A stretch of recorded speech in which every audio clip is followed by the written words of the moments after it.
El volumen de su cabeza compensaba el de su barriga. Aunque él decía que no se notaba tanto, o que, por lo menos, balanceaba una cosa con la otra. Y siendo los días fríos de otoño o durante el invierno, al usar el abrigo que le proporcionaba la empresa, ni siquiera alguien pudiera hacer mención de su desajustada figura. De pie, ante la puerta del colegio, veía salir a los alumnos, controlando todo con sus anteojos computarizados. Los lentes poseían un sistema de reconocimiento facial el cual lo ayudaba a corroborar que el rostro de cada alumno fuera el propio, y de ninguno otro más. Eso desde que aconteciera la costumbre, que tuvieran los alumnos de otros colegios, de intercambiar sus lugares, y solo por gastar una broma. Pero no había manera de engañar a Romualdo. A la hora típica de la salida quedaba de pie, con sus manos entrelazadas detrás de su espalda, enseñando, a quien lo quisiera apreciar, la opulencia de su cabeza y su panza. Y además, decía que el color negro y gris del uniforme lograba reducir, al menos, en apariencia, 20 años su edad. Y decir que hubiese llegado, casi sin darse cuenta, a los 59, no significaba que lo pudieran tildar de viejo, sino todo lo contrario. En ese caso, aventajado por la experiencia de lo vivido. Creencia que, tal vez, la haya heredado de su padre, oficial retirado del ejército, y cuya vida transcurriera casi siempre al límite. Muchos lloraron en su funeral, perdiendo a un gran amigo y compañero. Y el siguiente gran golpe que recibió Romualdo fue al fallecer su madre, hacía apenas 15 días. Fue muy duro. Aún le parecía mentira el hecho de no tenerla, poder leerle el diario los domingos, buscar, en la radio, su programa favorito o agradecerle por las excelentes comidas que preparaba. Su recuerdo siempre estará más patente que el de su padre. Papá estaba dedicado a otras cosas. Le gustaba pasar horas enteras limpiando y lubricando su revólver Webley, el cual Romualdo niño se preguntaba cómo hacía para accionar el gatillo, teniendo los dedos tan cortos. Era muy mal lector y pésimo memorioso. Pero su deterioro psíquico fue agravándose en la medida en que ya no lo llamaran para servir en combate. Su capacidad mental fue reduciéndose, atrincherándose detrás de la mesa del living en espera a que su mujer le ordenara que saliera. Una tarde en que tanto ella como Romualdo no se encontraban en casa, se encerró en el dormitorio con su revólver cargando, en el tambor, solo una bala, jugando a acertar cuántos aprietes de gatillo aquella tardara en salir. Fue sumamente triste verlo en el funeral, dentro de su ataúd, con la cabeza vendada. Un par de musulmanes llegaron, creyendo que hubiese cambiado de religión. Pero eso fue todo, y Romualdo ya no deseó seguir recordando. Su madre continuó con su crianza. Mamá siempre tan atenta. Le enseñó cómo orinar sin mancharse los pantalones. Romualdo evocaba su niñez, embocando su orina dentro del inodoro, mientras mamá le daba palmaditas en la cola. Esta rutina la continuó hasta que cumpliera los 19, para luego salir a buscar novia. Su dormitorio, desde el día en que ella partiera, quedó intacto, no volviendo a entrar. Las cosas, en su interior, estarían tal y como ella las hubiera dejado. Y si más de una vez Romualdo sintiera deseos de abrir la puerta y ventilar el cuarto, tantas otras veces sus ansias fueron reprimidas, por no profanar un lugar el cual había alcanzado el calificativo de santuario. También estuvo tentado de sellar el marco con cemento, mas no lo consideró práctico por si tuviera que ingresar, alguna vez, por algún motivo.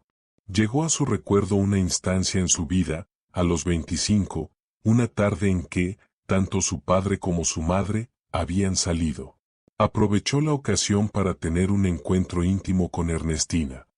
Creyó conveniente que pudieran retosar en la cama matrimonial, pero al aproximarse, el aroma de los cuerpos de sus padres, aún residiendo entre las sábanas, le impidió concentrarse en la pasión reservada.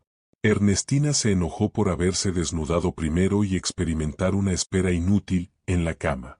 Romualdo apenas pudo bocetar su disculpa, lamentando tener que culminar el encuentro de manera tan abrupta. Ernestina fue su primera y única novia. A los pocos meses de haberse separado, la encontró por la calle, paseando del brazo de un muchacho joven. Esto había sucedido muchos años atrás. Y ahora, su obligación estaba en cuidar la salida de los alumnos, que fuera prolija. Y que sus anteojos cibernéticos trabajasen perfectamente, con el reconocimiento facial. Y para que esto se cumpliera, estaba Wisłocki, en el cuarto de control de la empresa de seguridad. Wisłocki podía comunicarse a través de un dispositivo de audio que tenía una de las patillas del anteojo. Los rostros que Romualdo veía, a donde enfocara sus lentes, se controlaban por el computador central, y cualquier anormalidad era, de inmediato, subsanada. El martes fue el día libre de Romualdo. Estando en su casa, a salvo del bullicio que provocaban los alumnos a la salida, observando la puerta cerrada del dormitorio de sus padres, de inmediato evocó la figura de su madre.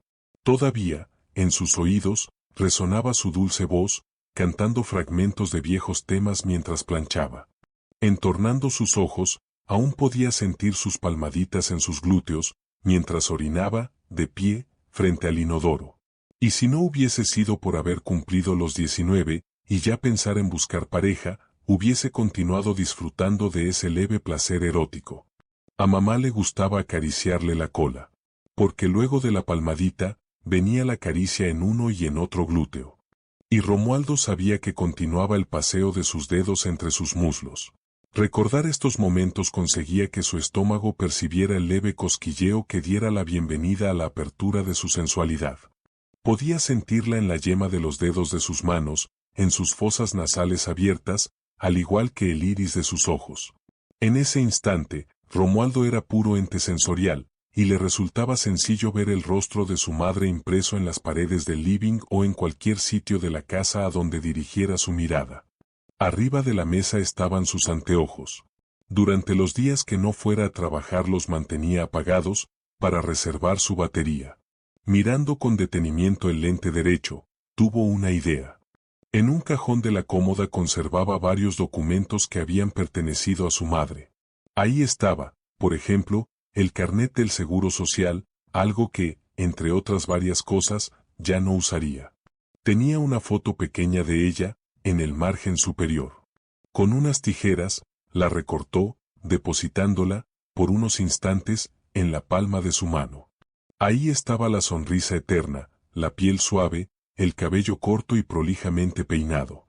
Pudiera lograr verla siempre, todo el día, inclusive, durante sus horas de trabajo. Tomó un frasco de pegamento, adhiriéndola al lado interno del lente derecho, justo arriba, en el vértice.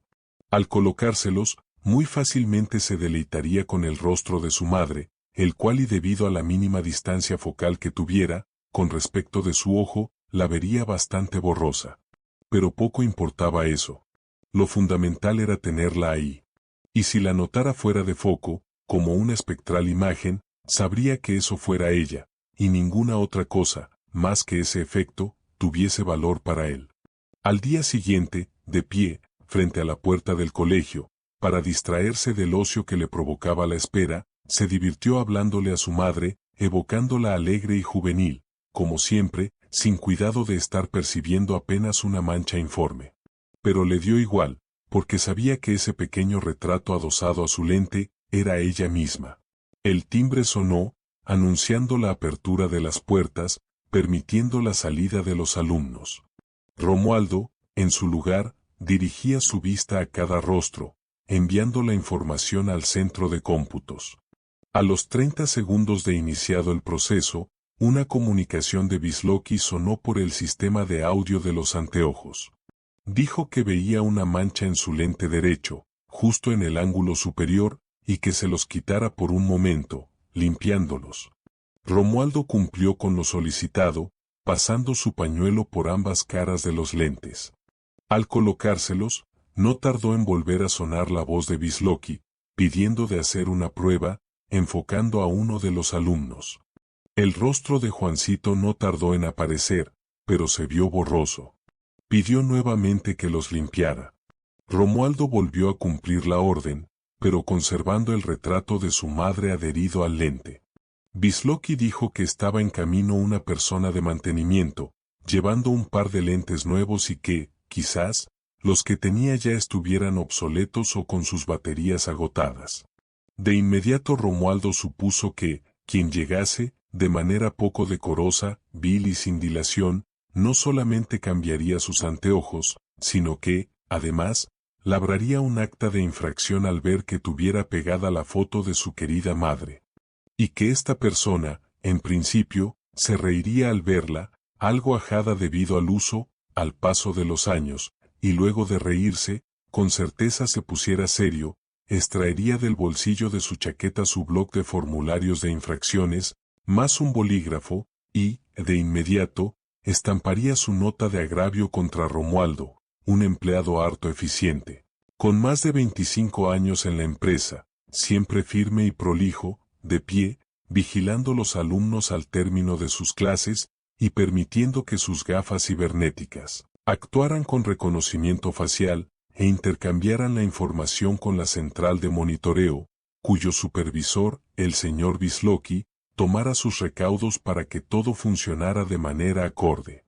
Pero en este caso, tampoco tendrían en cuenta la prolijidad en el vestir, su uniforme siempre limpio, lavado y planchado por su querida madre.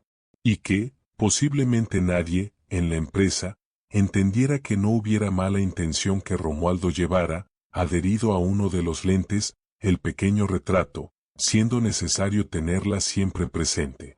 Estas consideraciones, atropellándose sin cuidado por su mente, consiguieron que descuidara de observar a los alumnos, y que, sin tardanza, sonara y vibrara, por el audio de la patilla de sus anteojos, la metálica voz de Wisłocki, ordenando que mantuviera su vista en los alumnos, que ya habían salido varios y que no habían sido registrados por la cámara.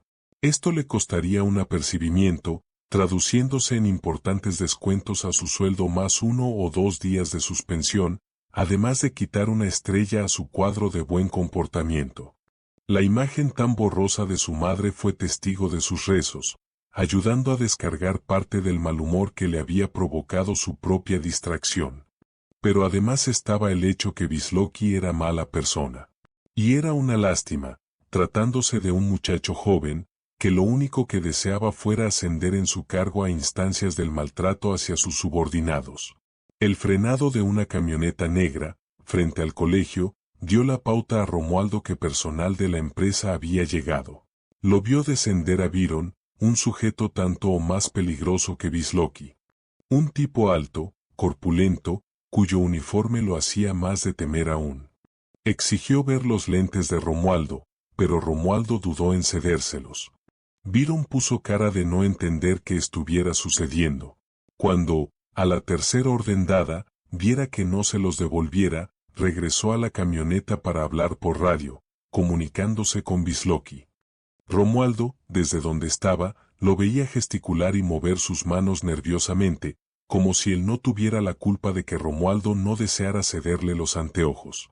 ¿Pero cómo iría a dárselos, teniendo pegada la foto de su querida madre?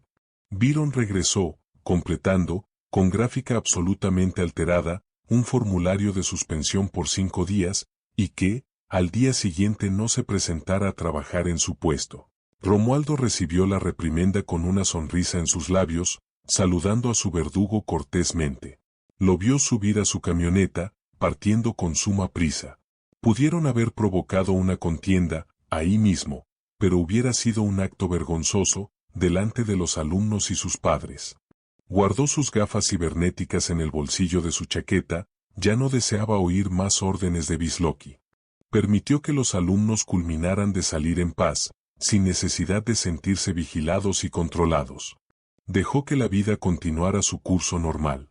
Al llegar a su casa, sentado a la mesa del living, despegó del lente, con cuidado, la pequeña foto de su madre. Ahora podía verla mejor. Su eterna sonrisa le hizo recordarla como si estuviera aún viva. También regresó, a su recuerdo, la cerrada puerta de su dormitorio. Ahí estaba su imagen, y la desnudez de Ernestina aguardándolo, inútilmente, en la cama. En un cajón de la cómoda del living tenía la llave. Hacía ya más de 20 días que mamá había fallecido y, desde ese entonces, la puerta no había vuelto a ser abierta. Pero ahora Romualdo tenía un motivo especial. La suspensión de 5 días era un acto grave, y hasta fueran capaces de llegar a despedirlo. Colocó la llave en la cerradura. Al abrir, un nauseabundo vaho, proveniente del interior, se filtró en sus pulmones. Mamá estaba curiosa por saber qué tal le había ido hoy, en el trabajo.